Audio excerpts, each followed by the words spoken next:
Hello and welcome. My name is Dusty and I handle marketing and communications for Habitat for Humanity, Central Arizona. Welcome to our short video series we call Conversations with Arizona Housers. Today, we're honored to be speaking with our friends at the City of Phoenix Housing Department. We're joined with Cindy Stotler, Housing Director at City of Phoenix, and Sheree Bouchee, the city's affordable housing advocate. And from Habitat for Humanity, our President and CEO, Jason Barlow, and our Director of Community Development, Gabriel Jaramillo. It's wonderful to see all of you today, and I want to thank you for your time and your dedication to such an important issue here in Phoenix. And with that, Gabriel, I'm going to hand it over to you to get us started today.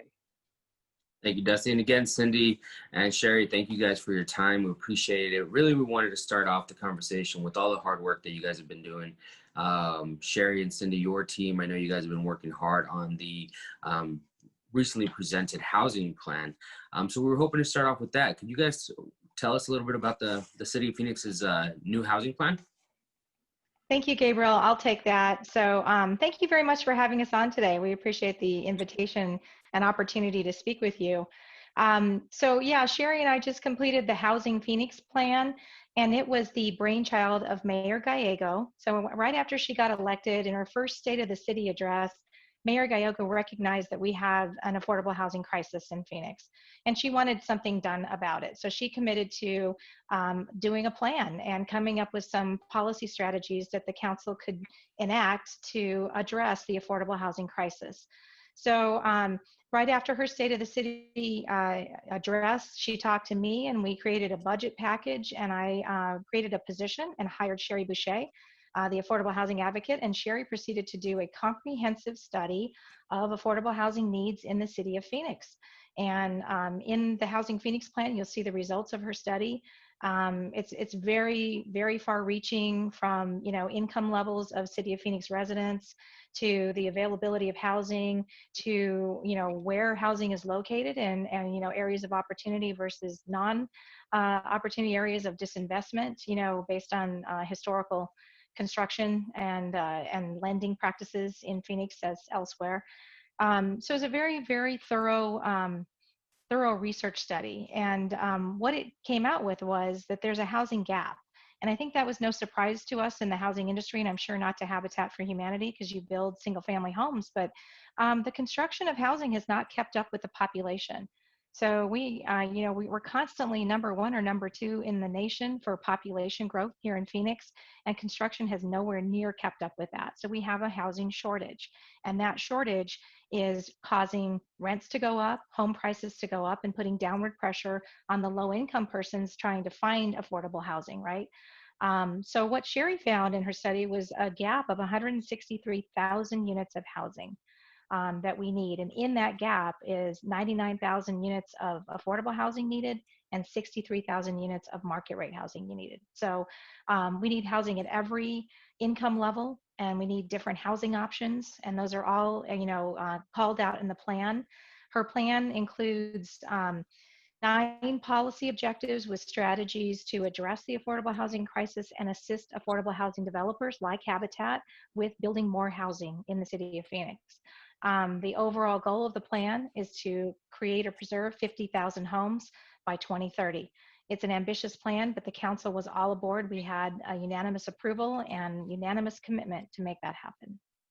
Well, thank you, Cindy. And Sheree, question for you. I know you've been making all the rounds with the city council, like Cindy had just mentioned, the village planning committees and various groups. What's some of the feedback that you received from the city as you present the city plan?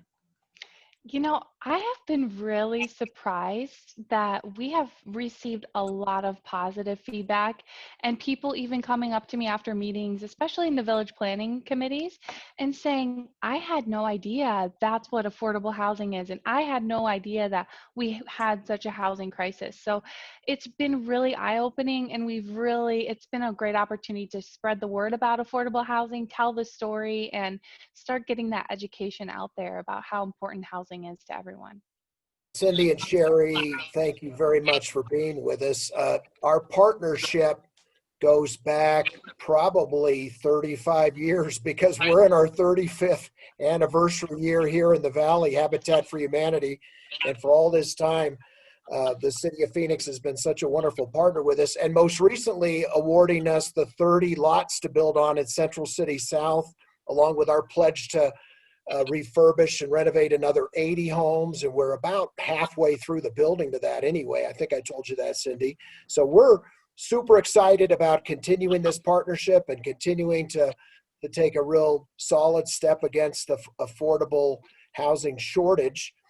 But I wanted to ask both of you how you think Habitat can further support the city in achieving this aggressive goal of 50,000 affordable housing units by 2030. What do you think, Cindy? You know, Jason, I think doing what you're doing and even more of it. So one of the commitments that Sheree and I made to the council was that we would look at all of the city-owned land in the city of Phoenix and identify the land that's appropriate and in high opportunity areas for construction. And a lot of that land includes single-family home lots. And so we're looking for more and more opportunities to do exactly what we're doing in Central City South. We need that partnership with builders like you, building affordable homes for low-income families. You know, you've seen the recent news articles. The median price, I think, of homes is at an all-time high. And people, even at 100% of area median income, can't afford a median price home now. So, so we need partners like Habitat to create home ownership opportunities for all income levels of the city. Well, I just got the stats back from last year's builds that Habitat did. Our average mortgage payment for a Habitat homeowner is $900 a month. Now, you know, $900 a month is probably less than a one-bedroom rental in the area now. And so, and yet that $900 a month is a mortgage payment back to Habitat at zero interest. They're building equity and, you know, improving their future going forward. So we're excited about the ability to keep those payments affordable. You know, as the bank and the builder, we can hold the mortgage payment to no more than 30% of their gross monthly income. And by extending that period 20 to 40 years, that payment period. And so I'm also really pleased to tell you that we've not had any trouble with Habitat homeowners since this whole COVID outbreak. We have about 800 mortgages in our portfolio. We've only had 40 families express concern that they couldn't make a payment due to a missed job or hour reduction. And as the bank, we have the flexibility to just add that payment on to the end of their loan. No penalties, no interest, and no credit score impact. And so my commitment to our families is we want to keep you in your house, not take you out of your house. So I did want to ask, I know there's a lot of, you and your team have set a lot of goals. Sheree, you kind of mentioned it earlier about making the rounds and educating everybody, but I know that was one of the stated goals of the housing policy was to create an educational campaign. Being in the housing, you know, and affordable housing, we hear a lot of different theories and a lot of perspectives on housing. What are some of the most common misconceptions about affordable housing, and how could we help address them?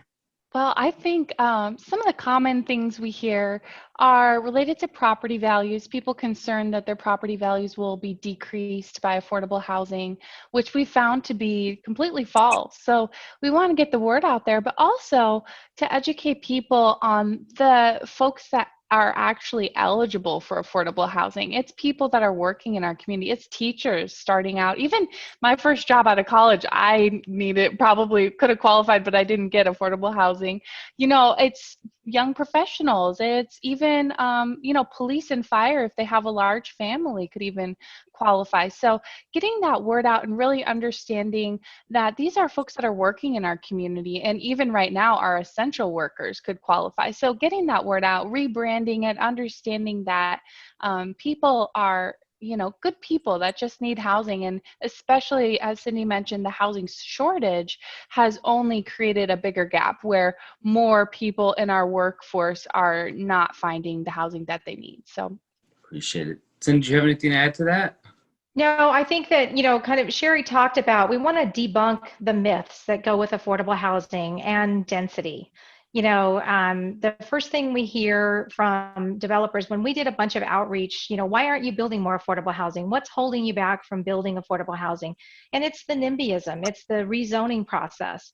where, we've built single family home subdivisions in Phoenix forever and ever. And people, want to hold on to that lifestyle and don't want apartments near them or triplexes or duplexes or townhomes. They're afraid of those kinds of developments, thinking that they're going to bring traffic and crime and just an undesirable element to their neighborhood.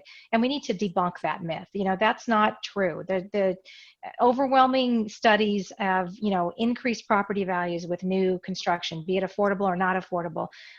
There's all kinds of people living in affordable housing that, as Sheree said, those are real people, the people that are teaching your children or cleaning up your streets or selling you, or waiting on you at a restaurant. Those are people that you interact with every day that need affordable housing, and that's who we need to house.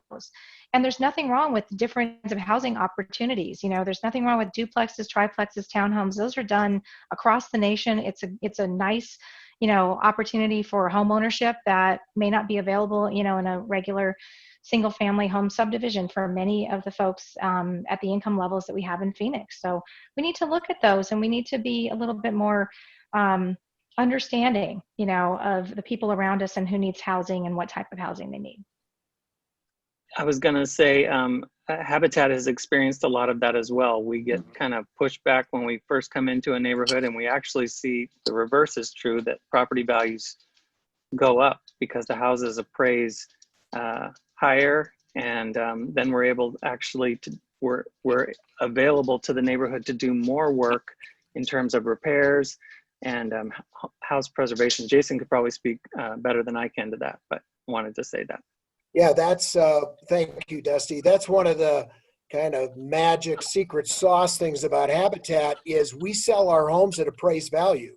So Habitat's not going to be lowering home values or home prices in neighborhoods we build in, because the homes are sold at appraised value. The family may not pay that appraised value. There may be a gap in there that Habitat fills with either grant dollars or a silent second. But I think that's one of the interesting things about Habitat's program. We built 17 neighborhoods in the Valley, a lot of them in Phoenix, as you know, and some are townhomes, and we just finished 18 three-story townhomes, not in Phoenix, but we have a lot of different products, as you mentioned, Cindy, that could be used in the city. But one question I had was, we made a presentation a while back about 3D printed homes to the city of Phoenix. How do you think, and what other types of unusual, unconventional building solutions are you folks thinking about in the city to solve this humongous gap of housing that we have? That's a good question, Jason. Yeah, I was in the presentation with you on the 3D printed homes, and that looked pretty exciting. I'd like to see it a little more, worked out as far as the interior of the homes and things like that. But we've been approached with modular construction, even modular construction of like a 3-story property or something like that instead of just a single family. So we're looking at that. We've got container home projects in the city of Phoenix, and that's pretty cool. It's very edgy as well as a cheaper construction method. And tiny homes, actually talking with some tiny home developers as well on some, they actually have some home ownership options they're working on for tiny homes. So it's just another option, right, for maybe singles or couples that could live in a tiny home. So we're open to a lot of suggestions. We need to build more housing, and however the city of Phoenix can support, alternative methods of construction that are cheaper and easier to get built and faster to get built, we're there. We'll support it. Well, that's great. And we're experimenting with some innovative technology, and we'll keep the city informed how things are going, because we would love to help be a part of the solution. We're not going to be the entire solution, as you know. We'd love to be a part of it. And wherever Habitat for Humanity of Central Arizona can serve the city in putting a dent in this affordable housing crisis, we'd love to help. Thank you. Well, if there's no other questions, Jason, Gabriel, do you have any other questions? Anything else you want to mention on, for the record? I think the only thing I wanted to bring up, and Cindy and Sheree, you guys are both on the invitation list. Habitat for Humanity Central Arizona is partnering with Habitat Tucson and Federal Reserve Bank of San Francisco We're going to be hosting, well, Town Hall is going to be coordinating it for us, but we're going to be hosting an equitable development forum specifically designed to promote housing and housing policy for affordable home ownership and for the low to moderate income families, like we were talking about, those families that are working class that still need a place to live and are looking to make that next transition to affordable home ownership. So we're going to get together several, it's invite only. You guys are both on the list. So if you guys have received it, you might have received an email about it, but keep a lookout for that. We're inviting some people, we're inviting housing experts throughout the entire state.